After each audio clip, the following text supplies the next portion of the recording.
Dear all, हम आज delusion के बारे में पढ़ेंगे।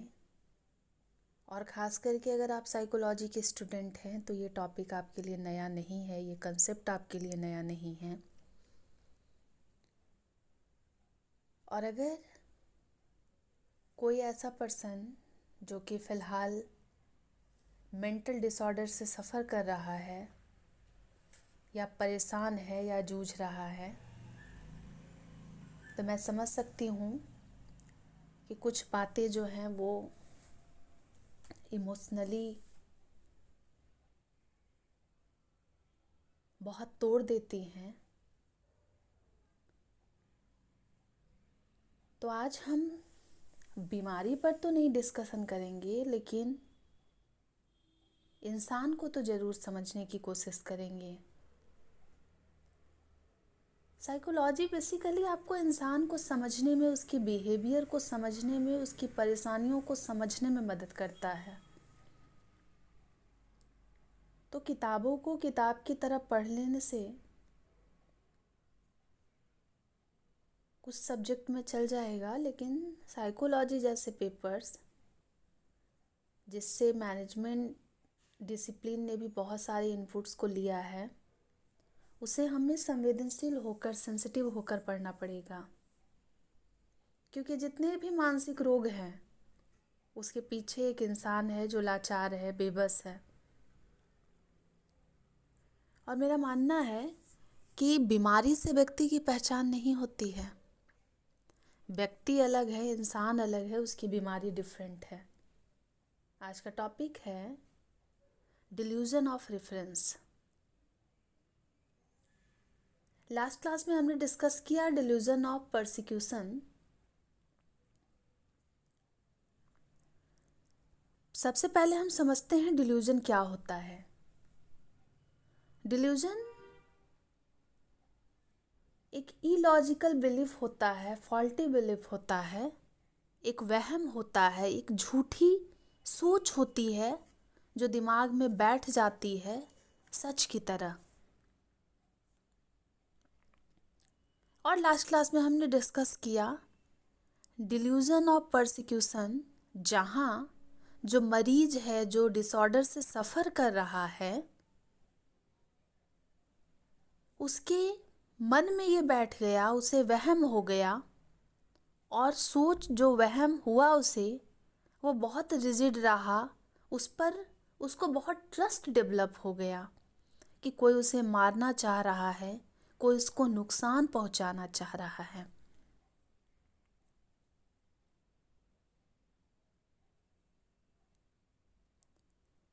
तो डिल्यूजन ऑफ परसिक्यूशन जो है,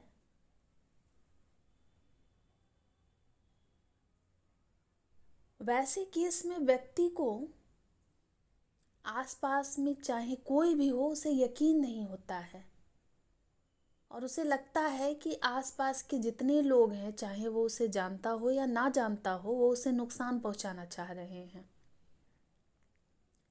लेकिन जब ट्रीटमेंट होता है तो जो सफ़र कर रहे हैं, जो पेशेंट हैं, उनके पास एविडेंस नहीं होता है कि वो अपनी बातों को साबित करे। मगर मरीज के आसपास वाले जब साबित करना चाहते हैं तो मरीज एग्रेसिव हो जाता है। तो ओवरऑल ये एक थॉट डिस्टॉर्शन का मामला है कि जो चीज़ बिल्कुल आम है, व्यक्ति उसको खतरे से जोड़ लेता है, उसको वो खतरनाक संकेत लगती है। तो डिल्यूजन का मतलब कोई गलत सोच जो कि हमें सच्ची लगती है। अब कई बार होता है कि जो लोग मेंटली फिट हैं उन्हें भी वहम हो जाए, लेकिन सिवियरिटी को देखते हुए पता चलता है किसी काउंसलर को, किसी साइकाइट्रिस्ट को, डॉक्टर को, कि मरीज की डे टू डे लाइफ जो है वो किस हद तक प्रभावित हो रही है उसके सिम्टम से। तब जाकर एक कंक्लूजन होता है कि हाँ, आप मेंटली अनफिट हैं या आपको डिसऑर्डर है। तो हर मानसिक बीमारी पागलपन नहीं होती है, और खास करके डिल्यूजन एक डिसऑर्डर नहीं है, लेकिन कई ऐसी मानसिक बीमारियां जो है, कई ऐसे मेंटल डिसऑर्डर हैं, उसका एक सिम्टम हो सकता है, जो कि गलत है, फॉल्स बिलीफ है, लेकिन मरीज को जो सफ़र कर रहा है वो उस पर दृढ़ एकदम मान्यता रखता है, वो उस पर एकदम पक्का यकीन करता है कि मैं जो सोच रहा हूं वही सच है। और ऐसे केसेस में अगर मान के चलिए एक दो बार किसी को भ्रम हुआ, हमने बता दिया कि ऐसा हो रहा है, अरे ऐसे ही लग गया है मन को, ये तो नॉर्मल सी बात है। लेकिन अगर किसी को डिल्यूजन ऑफ परसिक्यूशन है, तो वैसे केसेस में आप मरीज को कितना भी सबूत दे लें, वो उसके बावजूद भी अपने विचार को, अपनी सोच को नहीं बदलता है। तो डिल्यूजन ऑफ परसिक्यूशन में जो मेन फोकस मरीज का होता है वो खतरा से होता है। उसे लगता है कि कोई उसके खिलाफ साजिश कर रहा है, लोग जो हैं मेरे दुश्मन हैं। और डिल्यूजन ऑफ परसिक्यूशन में जो मरीज है या जो सफ़र कर रहा है, जो इंडिविजुअल है, वो बहुत ज़्यादा फियर में रहता है। उसके अंदर डर भी होता है, गुस्सा भी होता है, वो सतर्क होता रहता है इस बात से कि कोई उसे मार रहा है, कोई साजिश कर रहा है, सरकार उसके पीछे पड़ गई है, सीबीआई का रेड हो जाएगा, लोग मेरे खिलाफ जासूस लगाए बैठे हैं। तो ऐसे केसेस में मरीज को एक वहम होता है और उस वहम को वो सच मान लेता है कि लोग उसके दुश्मन हैं। अब उससे डिफरेंट व्यू पॉइंट के साथ,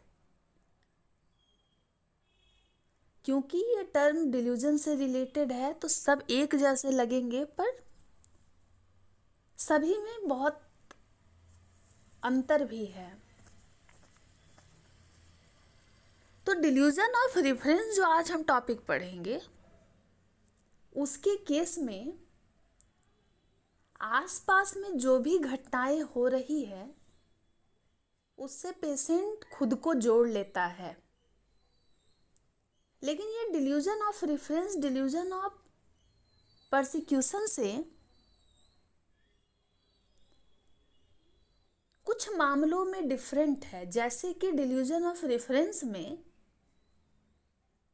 जो पर्सन जो सफ़र कर रहा है, जिसके अंदर वो डिल्यूजन आ रहा है, डिसऑर्डर हो रहा है या चेंजेस दिख रहा है,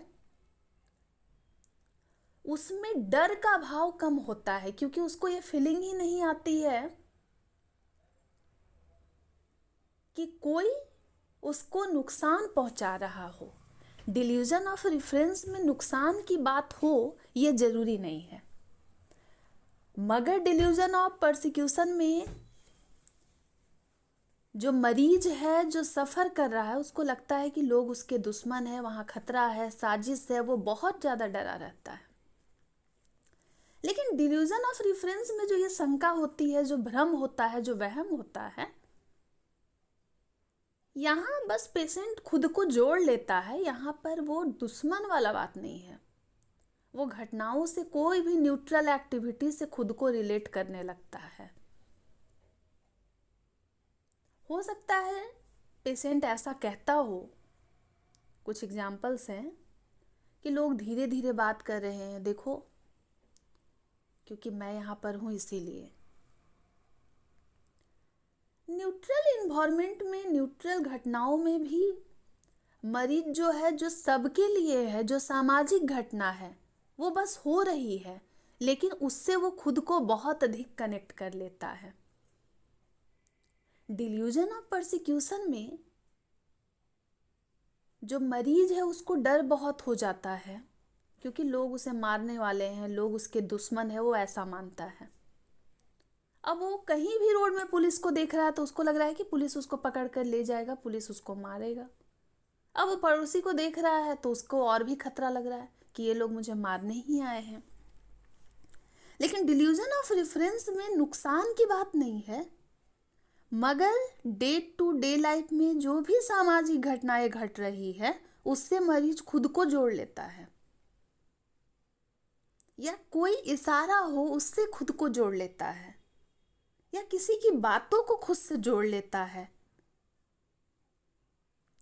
तो एक तरीके का डिल्यूजन ऑफ रेफरेंस एक साइकोलॉजिकल डिल्यूजन है, जिसमें कोई इंसान, जो इंडिविजुअल है या जो पेशेंट है, वो साधारण चीज़ों को, जो न्यूट्रल घटनाएं हैं या फिर कोई अनरिलेटेड घटनाएं हैं जिससे उसका कोई लेना देना नहीं है, वो सीधे उससे जुड़ी हो या ना हो, लेकिन उसको लगता है कि वो घटना उसके लिए एक स्पेशल मैसेज दे रही है, जबकि वास्तव में ऐसा होता नहीं है। जैसे टीवी पर कोई खबर चल रही है या टीवी पर कोई सीरियल चल रहा है, उसमें जो कैरेक्टर है वो ये कह रहा है कि तुमसे बहुत बड़ी गलती हो गई। ये एक डायलॉग है, नॉर्मल सी बात है, टीवी पे चल रहा है। लेकिन जो डिल्यूजन ऑफ रेफरेंस से सफ़र कर रहे होंगे उनको लग रहा होगा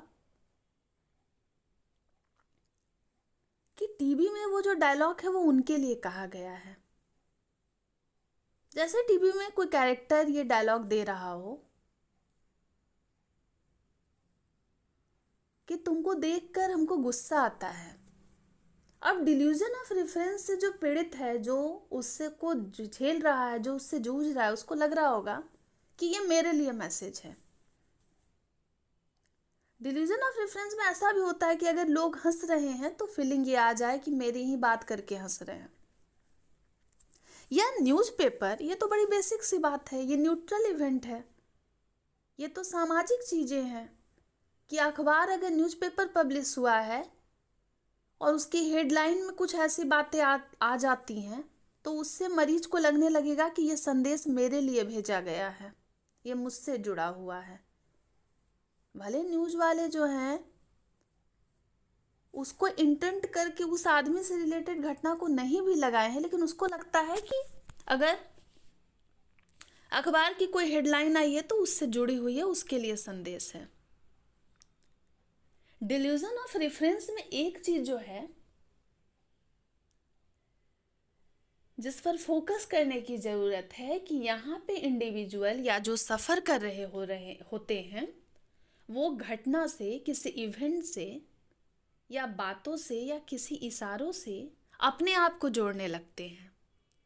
यहाँ पर नुकसान की कोई बात नहीं है, बस इवेंट से खुद को जोड़ लेना।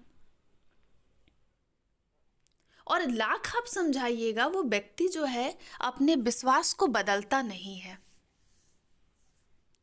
अब साधारण घटनाएं घट रही हैं, कुछ एग्जाम्पल और दे रही हूँ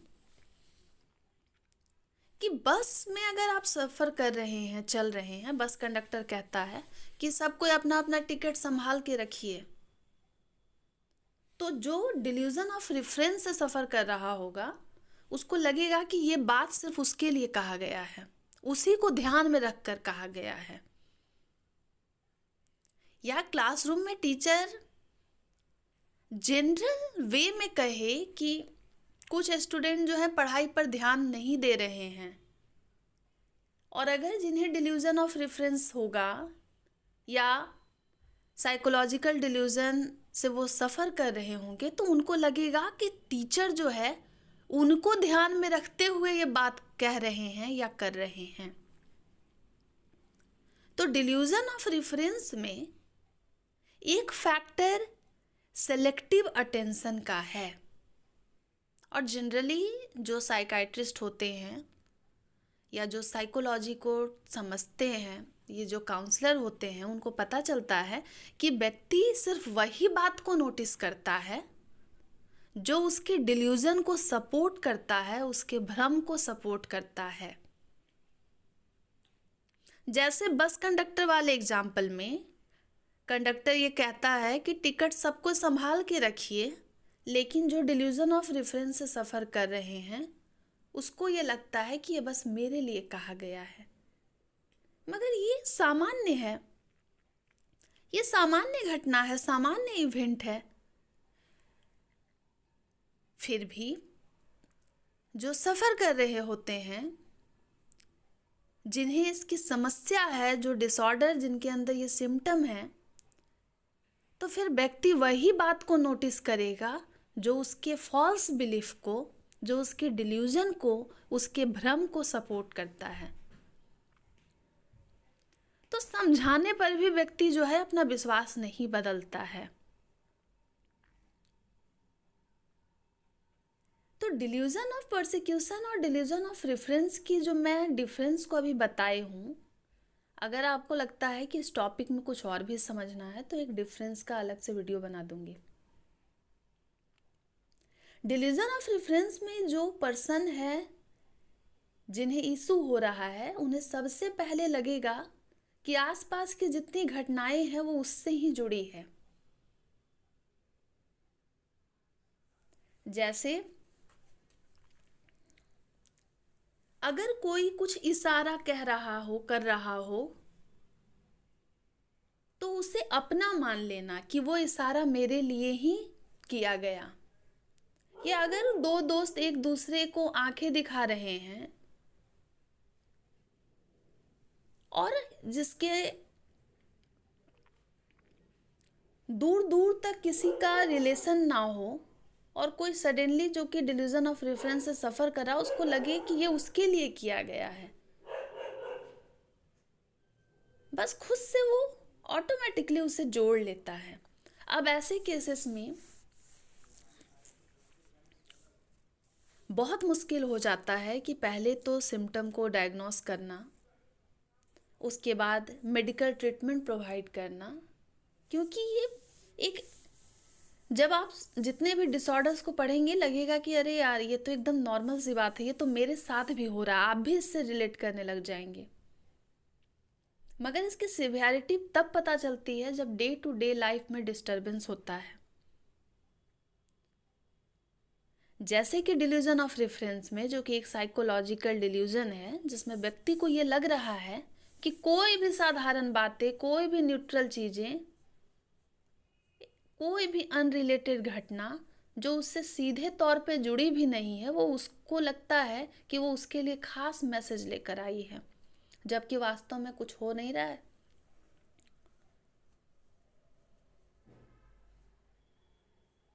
तो डिल्यूजन ऑफ रेफरेंस में नुकसान की बात नहीं होती है, लेकिन फोकस इशारे पर होता है। हाव भाव से हमें लगता है कि सामने वाला जो है सारा काम हमें ही ध्यान में रख करके ही कर रहा है। तो जब हम किसी चीज़ को खुद पर लेने लगते हैं और बहुत ज़्यादा लेने लगते हैं, तो फिर डिल्यूजन ऑफ रेफरेंस हो जाता है।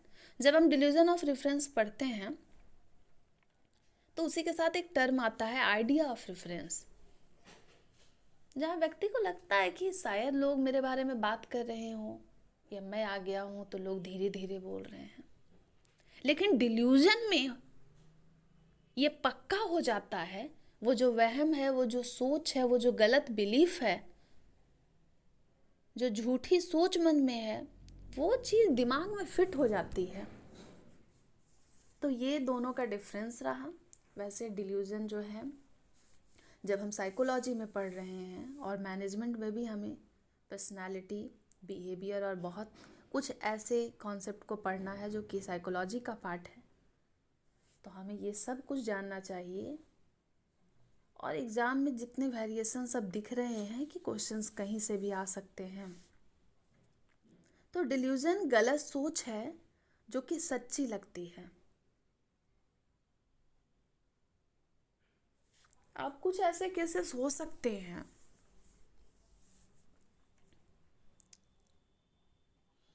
जब व्यक्ति को नॉर्मल ज़िंदगी में भी लगे कि जो लोग उसके आसपास हैं उसकी बातें कर रहे हैं, लेकिन इसे बीमारी में तब्दील होने में वक्त लगता है। अगर हमें शुरू से ही कुछ ऐसे डाउट्स हो रहे हैं कि हमारी एक्टिविटी में बहुत सारे बदलाव आ रहे हैं, तो हमें मेडिकल ट्रीटमेंट के लिए मूव ऑन करना चाहिए।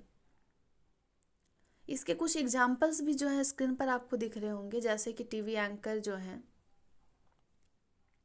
कुछ कह रही है और जो इस डिल्यूजन से सफ़र कर रहा है उसे लगे कि ये तो मेरे लिए बोला गया है। अगर सोशल मीडिया पे कोई पोस्ट देख ली है जो सबको लेकर के किया गया है, हो सकता है जो मैसेज को लिख रहा है वो उसका माइंडसेट हो, लेकिन जो मरीज है उसको लगता है कि ये मैसेज मेरे लिए है। अगर सड़क पे कोई सडनली खांस रहा है तो लग रहा है कि ये मेरे लिए कुछ चेतावनी है। लेकिन यहाँ पे कोई साजिश की बात नहीं है, बस व्यक्ति जो है खुद पर केंद्रित हो जाता है, खुद पर ही फोकस कर लेता है। सारी चीज़ें जो उसको लगती है कि जो कुछ हो रहा है वो सब हमको ही कंसीडर करके हो रहा है। कुछ फीमेल रिलेटेड भी उदाहरण हैं, क्योंकि ऐसे मामलों में थोड़ी सी सिवियरिटी बढ़ती है कि कॉलेज में दो लड़कियां बात कर रही है तो ये फीलिंग आ जाए कि मेरे कैरेक्टर पे बात कर रही होगी,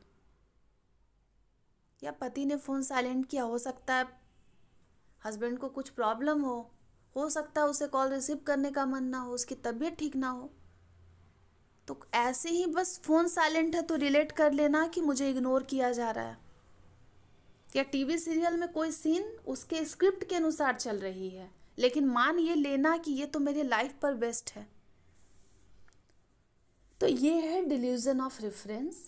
लास्ट क्लास में हमने डिल्यूजन ऑफ परसिक्यूशन डिस्कस किया था, और भी डिल्यूजन के टाइप हैं, मैं पढ़ाऊँगी।